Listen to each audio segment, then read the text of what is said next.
That's what it means. So what is it that has to be separated in order for us to have our new body? You see, there's nothing wrong with the body you've got. Nothing wrong with it at all. It's just it's not eternal because it's part of the earth scene, you see.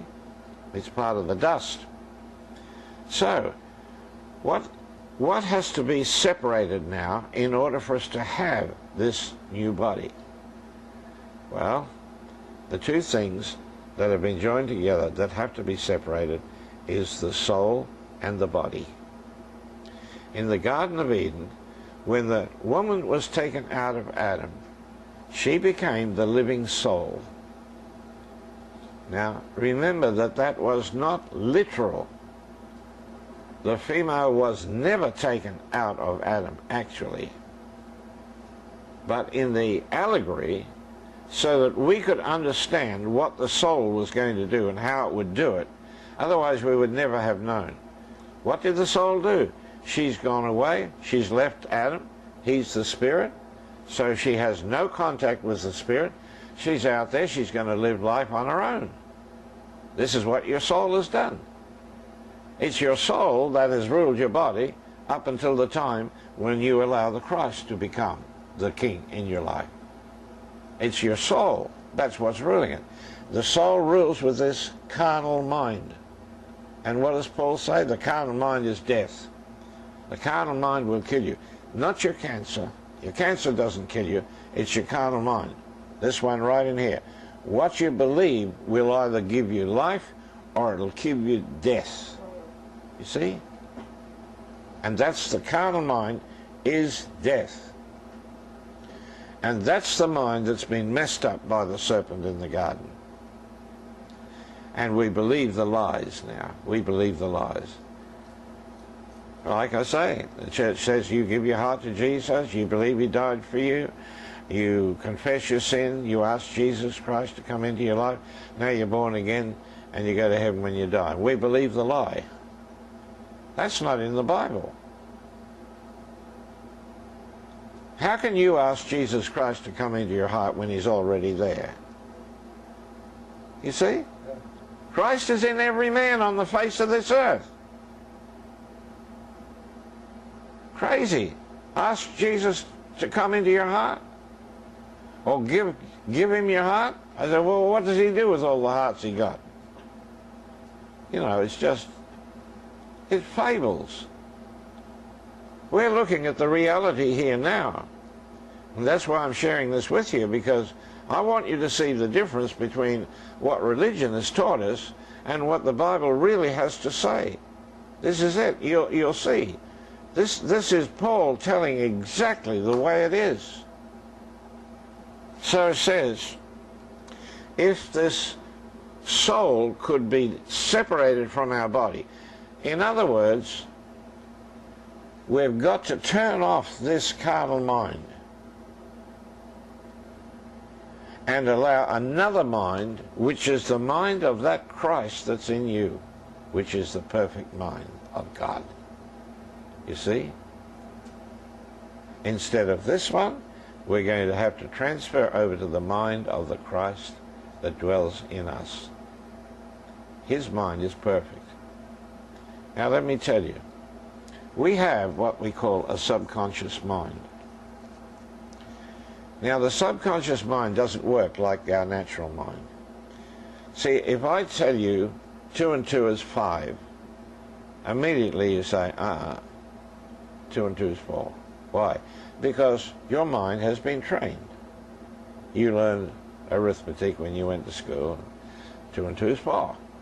See, so this mind has been programmed and it will function according to the program. Now you have a subconscious mind. The subconscious mind doesn't work that way. The subconscious mind will not argue with you whatever you tell it. It will not argue with you. And it's almost like a garden. It's like a seed bed. And every thought that you have is like a seed. So you say, I feel sick. There's a seed that you plant in your subconscious mind. Your subconscious mind says, you believe you're sick? Okay, that'll do. And that seed develops and you are sick. That's how the subconscious works. Let me use another illustration to get away from health. My grandchild, one of my granddaughters, was studying nursing, and she was going for her final exams in the university. Final exam. The morning she got to get up, and she's crying. She comes out to breakfast, her face is red, she's been crying I don't know how long. I said, what's wrong? She said, I've got my final exam today. And she said, I can't do it. I said, what do you mean you can't do it? She said, I don't know enough. I can't do it. And she's crying away. I said to her, listen, did you study? She said, yes, I did. I said, you know, were you serious with your study? She said, yes. I studied as hard as I could. I said, you can do this exam, and you will pass it. She said, I can't. Well, I said to her, I'm not going to let you go until you tell me you can do it. And I pestered her. I kept on and kept on. I want you to tell me I can do this exam and I will pass. Well, in the end, she gave in. I don't know if it was out of frustration or what. But she said, okay, I can do it and I will pass. I said, away you go. Of course, she came back. Passed with flying colours. Why did I persevere? Because if she had gone in that frame of mind that she got up with, she would have failed. She programmed herself for failure. You hear that? Many people do that. Many people do that, particularly with exams. Because it's kind of, you know, it's a bit of a stress thing in the exam. You don't know what the questions are going to be and you're worrying about whether you can answer them or whether you know what they're going to be about or whatever. But you see, with children, that is very important. Because often you get a child come home from school and say, no, I can't do this maths, I just can't do it. And if you just leave it at that, that child will have a real problem with it. You see, it's not their ability. That's not what causes the problem.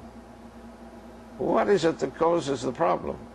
It's the subconscious mind. This works exactly the same with sickness. Once you tell yourself you're sick, that seed goes down into that subconscious mind and says, okay, you're sick. I'll give you whatever you want. So that's why, you know, to win or to lose is really a mind thing.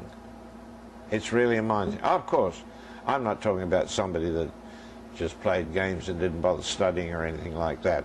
But I'm talking about a normal person that you know, does their work as they're supposed to do. You can either win or you can lose. You can either pass or you can fail, according to what you tell your subconscious mind. This is very important, because now when we're looking at it from the spiritual point of view, when you see yourself as that Christ, you can't fail.